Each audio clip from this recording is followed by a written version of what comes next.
ඉතින් මේ ඉන්නේ ප්‍රාග්ඓතිහාසික මානවයා. මේක ආවේ ඉන්දියාවේ ඉඳලා. මුට කියන්නේ හෝමෝ සාපියන්වරු කියලා.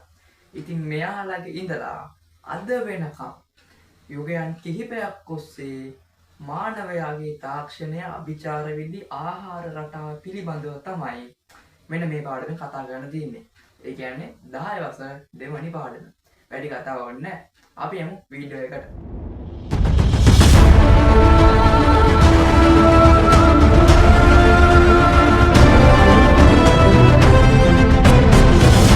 සාහිත්‍ය මූලාශ්‍ර මගින් විස්තර කෙරෙන අතීත කාලයේ ආරම්භයට පෙර තිබූ කාලය තමයි ප්‍රාග් ඓතිහාසික යුගය කියලා කෙටියෙන් හඳුන්වන්නේ. ඉතින් ශ්‍රී ලංකාවේ ප්‍රාග් ඓතිහාසික යුගය සංස්කෘතික අවධි දෙකකට බෙදලා දක්වනවා. ඒ තමයි දීර්ඝ කාලයක් තිස්සේ පැවතිච්ච ගල් යුගය සහ ස්ථිරවාසී ජනාවාස වී වෙච්ච කාල පරිච්ඡේදය. ඉතින් ගල් යුගයේ ප්‍රාග් ඓතිහාසික යුගයේ ලෙසත් ස්ථිරවාසීතා බිහි වෙච්ච කාල පරිච්ඡේදය. එහෙම නැත්නම් ගල් ආයුධ වලින් මිදිලා යකඩ පැත්තට පරවිච්ච කාල පරිච්ඡේදය අපි පූර්ව ඓතිහාසික යුගය කියලා හඳුන්වනවා. ඉතින් ප්‍රධාන වශයෙන් අපි කතා කරන්න යන්නේ මෙන්න මේ යුග දෙක ගැන තමයි. මුලින්ම අපි ප්‍රාග් ඓතිහාසික යුගයේ ව්‍යාප්තිය පිළිබඳව කතා කරමු. මං කලින් කිව්වා වගේ ශ්‍රී ලංකා ජනාවාස කළේ ආදිකාලීන හෝමෝ සාපියන් මානවයා. එන්න මු. මේගොල්ලෝ කෑම හොයාගත්තේ දඩයමින්. ඒ කියන්නේ තන තන ඇවිද යමින්. සංචාරක දඩයම් ජීවිතයක් තමයි මෙයාලා ඒ කාලේ ගත කරලා තියෙන්නේ. ඒ වගේම තමයි මෙයාලා ගැන සාක්ෂි ගොඩක් තැන් වලින් හමු වෙලා තියෙනවා. ඒකෙන් ප්‍රධානතම තැනක් තමයි රත්නපුර ආශ්‍රිත මැණික් පතල් කියලා කියන්නේ. ඒ වගේම විද්‍යාඥයින් හොයාගත්ත ශ්‍රී ලංකාවේ අර්ධ ශුෂ්ක කලාපයේ මැටි පසින් වැසෙනු අඩි 90ක් විතර ගැඹුරින් තිබ්බ බොරළු තට්ටුවක් තියෙනවා. මේකට කියන්නේ ඉරණ මඩු සැකස්ම කියලා. මෙන්න මේ කොටස තමයි ප්‍රාග් ඓතිහාසික යුගයේ ගොඩාක්ම සාක්ෂි හමු වෙලා තියෙන්නේ. ඒ වගේම තමයි වාර්ෂික වර්ෂාපතන අගයන්ගේ වෙනස් වීම මත ප්‍රාග් ඓතිහාසික මානවයා ප්‍රධාන වශයෙන් කලාප 6ක ජීවත් වෙලා තියෙනවා. ඒව තමයි අර්ධ ශුෂ්ක කලාපය, පහතරට වියලි කලාපය, පහතරට අතරමැදි වියලි කලාපය, තෙත් කලාපය, කඳුකර වියලි අතරමැදි කලාපය සහ ශුෂ්ක කලාපය කියන පරිසර කලාප 6. ඒ වගේම තමයි පහතරට තෙත් කලාපයේ විසූ මානවයින් සිය ආහාරය සඳහා ගොඩබිම් බෙල්ලන්ගය ආහාරයට අරගෙන තියෙනවා. දැන් මම කතා කරන්න යන්නේ ප්‍රාග් ඓතිහාසික යුගයේ මානවයා ජීවත් වූ කාලවකවානු පිළිබඳවයි. ප්‍රශ්නිකදී ආවොත් ශ්‍රී ලංකාවේ ප්‍රාග් ඓතිහාසික යුගයේ පැරණිතම සාක්ෂි හම්බෙන්නේ කොහෙන්ද කියලා. ඒ තමයි පතිරාජ වෙල. වසර 1,25,000කට කලින්. ඒ වගේම තමයි ශ්‍රී ලංකාවේ ප්‍රාග් ඓතිහාසික යුගය පිළිබඳව පැරණිතම සාක්ෂි හම්බෙන ලෙන කුමක්ද කියලා හෙව්වොත් ඒ තමයි පාහියන්ගල ලෙන.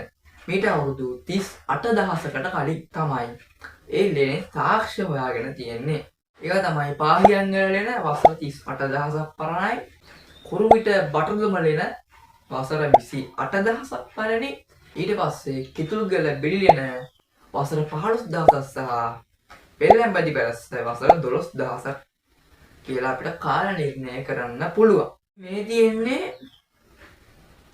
පහතරට තෙත් කලාපයේ මානවයා ජීවත් වූ වසර 38,000කට කලින් සාක්ෂි හම්බෙන කළුතර දිස්ත්‍රික්කයේ බුලත්සිංහල ප්‍රදේශයේ තියෙන පාහියන්ගල ලෙන.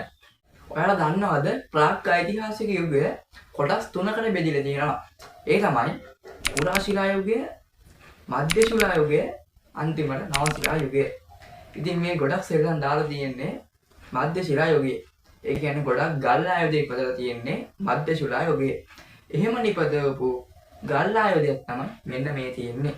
මේවා ඉම්බීදුරුගේ තිරුවාණ ගල් වලින් නිපදවපු ජ්‍යාමිතික හැඩයේ ගල් මෙවරම් කියලා තමයි හඳුන්වන්නේ.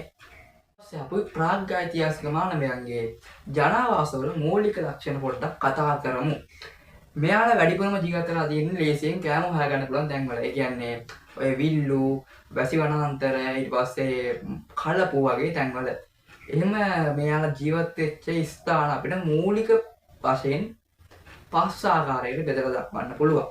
ඒවා තමයි මිනිහාගල කන්ද, බූන්දර, පතිරාජවල ඇතුළු පෙරලාශ්‍රිත එලිමහන් වාසස්ථාන. ඊට පස්සේ පායංගල, බටදඹලෙන, කිතුල්ගල, බෙලිලෙන ඇතුළු පහතරට තෙත් කලාපීය ලෙන්, සීගිරිය, පොතාන සහ අලිගල ඇතුළු පහතරට වියලි කලාපීය ලෙන්, බෙල්ලන්බැලි පෙරස් ආයතන තෙත් කලාපීය ලිමහන් වාසස්ථාන සහ අවසාන වශයෙන් පණ්ඩාරවල හෝටන් තෙරණ ආයතන කඳුකර ලිමහන් දඩයම් වාසස්ථාන කියලා මෙහෙම බෙදලා දක්වන්න පුළුවන්. ඊළඟ ජීවන රටාව ගැන කතා කරොත් කණ්ඩායමික සමාජිකයන් 15ක් 25ක් විතර ඉඳලා තියෙනවා. උපරිම වුණොත් සමාජිකයන් 50ක් විතර ඉඳී කියලා සාක්ෂි හම්බෙලා තියෙනවා. ඊට පස්සේ මෙයාලා ගත කරලා තියෙන්නේ සංචාරක දඩයම් ජීවිතයක්. ඒ කියන්නේ දවසකට කිලෝමීටර් 7ක් විතර යදගෙන ගිහිල්ලා මෙයාලා කෑම හොයාගන්න උත්සාහ කරලා තියෙනවා. ඒ වගේම තමයි මේගොල්ලන්ගේ ඥාතීන් මිය ගියට පස්සේ ඒගොල්ලන්ගේ වාසස්ථාන තුළම, ඒ කියන්නේ ඒගොල්ලෝ හිටපු ලෙන් ගල් ගුහා තුළම ඒගොල්ලන්ගේ ඥාතීන්ගේ මියගේ ඥාතීන්ගේ ශරීර වල දාලා තියෙනවා. කතා කරමු ප්‍රාග්ඓතිහාසික මානවයාගේ ආහාර රටාව ගැන. ඉතින් මේගොල්ලන්ගේ ආහාර රටාව කොහොමද කියලා කිව්වොත් මේවට වැඩිපුරම සාක්ෂි හම්බෙන්නේ ආහාරයට වේලි කලාපයේ සහ තෙත් කලාපයේ තියෙන ගල් ගුහා වලින්. ඉතින් මේගොල්ලෝ ආහාරයට දඩයම් කරපු සත්තු අතර උළුමී හරකා, අලු වලහා, වල්ලූරා, ගෝනා, තික්මුවා, නිමින්නා, ඉත්තෑව, හාව, දඬුලේන, හම්බාව, උගටියා, උරුල්ලෑව, වඳුරා, වලි කුකුලා, හබන් කුකුලා, තලකොයා සහ ගවර ඉල සත්වයක් ඉඳලා තියෙනවා. ඉතින් මේ ගවර කියන්නේ අශ්වයෙකුට සමාන සත්වයෙක්. දැන් වෙද්දි වඳ වෙලා ගින් තියෙන්නේ. රොබර්ට් නොක්ස්ගේ එදා හෙළදිව කියන කෘතියේ මේ ගවර ගැන සඳහන් වෙලා තියෙනවා.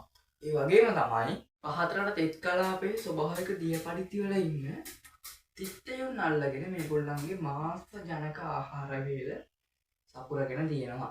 ඉතින් මේගොල්ලෝ පිෂ්ඨය සහිත ආහාර විදිහට පල්දෙස් සහ කැලෑ කෙසෙල් කියන පිෂ්ඨ බහුල ආහාරයටගෙන තියෙනවා. වගේම තුල්ගලේ පෙරිලෙන මීට වසර 12500කට පෙර වැදපු වල් දෙල්වල ඇට හම්බෙලා තියෙනවා. හතරට තෙත් කලාපයේ ජීවත් වෙන ගස්කොළු බෙල්ලන් සහ කලබල ජීවත් වෙන බෙල්ලන් ආහාරයට ගැනීමටද මේගොල්ලෝ පොඩ්ඩක් රුචියක් දක්වලා තියෙනවා. ඒ වගේම තමයි කිතුල්ගල බෙල්ලෙනින් හොයාගන්න බෙල්ලන්ගේ මුහුදු ජලය සමග මිශ්‍ර වෙච්ච ලුණු අඩංගු බව සාක්ෂි හොයාගෙන තියෙනවා. ඒ කියන්නේ ප්‍රාග්ඓතිහාසික රට ඇතුළේ මිනිස්සු ලුණු හොයාගෙන ලංකාවේ පයින්නටම ඇවිදගෙන තියෙනවා. මම කලිනුත් කිව්වනේ මේගොල්ලෝ සංචාරක දඩයම් ජීවිතයක් තමයි ගත කරලා තියෙන්නේ. ඒ කියන්නේ තැන තැන ඇවිදගෙන මේ ආහාර ගන්න ගින් තියෙන්නේ. දවසකට කිලෝමීටර් 7ක්. ලේසි පහසු ගමනක් නෙමෙයි. ඉතින් මේ තියෙන්නේ ප්‍රාග්ඓතිහාසික යුගයෙන් හොයාගන්න පබළුවක්. මේක හදලා තියෙන්නේ සතෙකුගේ ඇටසැකිල්ලකින් කියලා තමයි සාක්ෂි හමු වෙලා තියෙන්නේ. දැන් අපි කතා කරමු ප්‍රාග්ඓතිහාසික යුගයේ තාක්ෂණය පිළිබඳව. ඉතින් තාක්ෂණය පිළිබඳ ගොඩක්ම සාක්ෂි හමු වෙලා තියෙන්නේ විද්‍යාඥයන් විසින් සොයාගන්න ශුද්ධ ශිලා මෙවලම් කියන ඉතා කුඩා ගල් මෙවලම් වලින්. ඉතින් මේ ගල් මෙවලම සෙන්ටිමීටර් 4.5කට වඩා ලොකු වෙලා නැහැ. ඒ කියන්නේ සෙන්ටිමීටර් 4.5කට වඩා කුඩයි. ඒ වගේම තමයි මේවා හදලා තියෙන්නේ වැඩි වශයෙන් තිරිවානා ගල් සහ ඉතා කුඩා වශයෙන් කහඳ ගල් කියන ගල් වර්ග යොදාගෙන තමයි. ඉතින් මේවට ශුද්ධ ශිලා මෙවලම් කියලා නම හැදිලා තියෙන්නේ මේවා ජ්‍යාමිතික හැඩයෙන් හදන්න ඒගොල්ලෝ උත්සාහ කරලා තියෙන නිසා. ඉතින් මේ ශුද්ධ ශිලා මෙවලම් ගොඩක් හදලා තියෙන්නේ සත්තු දඩයම් කරන්න, දඩයම් කරලා පස්සේ ඒවා කපන්න, සූරන්න වගේ දේවල් වලට. ඉතින් කළු ගල් යොදාගෙන මිටි, ඇමරුම් ගල් වගේ දේවල් ඒකා නිෂ්පාදනය කරලා දිනවා කියලා සාක්ෂි හමු වෙලා තියෙනවා. දැන් මේ කාඩමේ තියෙන ලේසිම කැලල තමයි කතා කරන්න යන්නේ. ඒ තමයි ප්‍රාග්ඓතිහාසික මානවයාගේ ශරීර ස්වභාවය පිළිබඳව. ඉතින් අපි ඒක විස්තර කරන්න මෙන්න මෙහෙම පොඩි වගු සටහනක් බෙදාගමු. ඉතින් මේ පැත්තේ තියෙන්නේ ගැහැණු, අර පැත්තේ තියෙන්නේ පිරිමි. හරිද? ඉතින් වැඩුණු කාන්තාවකගේ උස සෙන්ටිමීටර් 166ක් වගේම පැටුණු පිරිමියෙක්ගේ උස සෙන්ටිමීටර් 174ක් වගේ තමයි තිබිලා තියෙන්නේ. ඒ වගේම ඔවුන්ගේ දත් විශාල වෙලා තියෙනවා.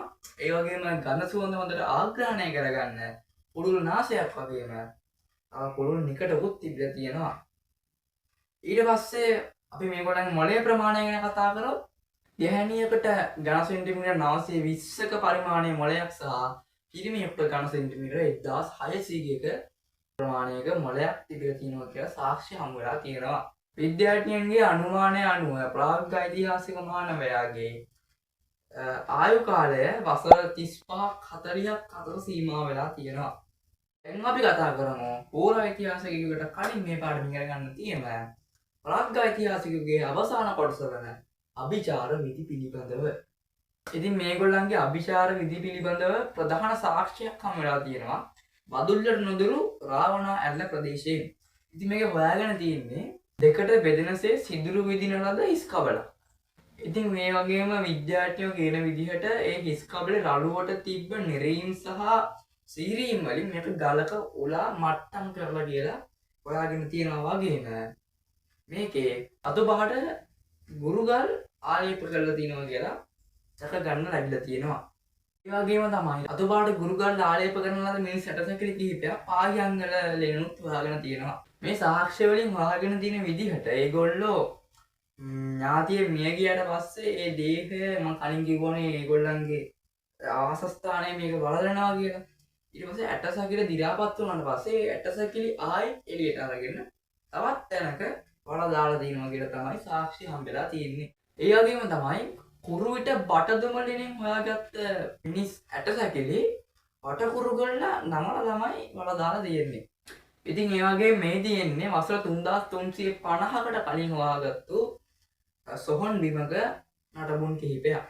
මේවා තියෙන්නේ ගංජා මඩම කියන ප්‍රදේශයේ. ඔන්න ඉතින් ප්‍රාග් ඓතිහාසික යුගය පිළිබඳව සම්පූර්ණ විස්තරය මේ වීඩියෝ එකෙන් කතා කරා. ඊළඟ වීඩියෝ එකෙන් පූර්ව ඓතිහාසික යුගය ගැන කතා කරලා මේ පාඩම ඉවර කරනවා. ඊට පස්සේ අපි කතා කරනවා 10 වසරේ පළවෙනි පාඩම ගැන. හරිද? ඉතින් ලංකාව ජනවාස කරපු පළවෙනි මානව කොට්ටාස කවුද කියලා පල්ලෙහෙන් කොටාගෙන යන්න. වීඩියෝ එක හොඳයි නම් ලයික් එකක් දාන්න. ඉස්සරහට channel එකත් එක්ක එකතු වෙලා අනිවාර්යෙන් subscribe කරලා bell notification එක ඔබලා තියාගන්න.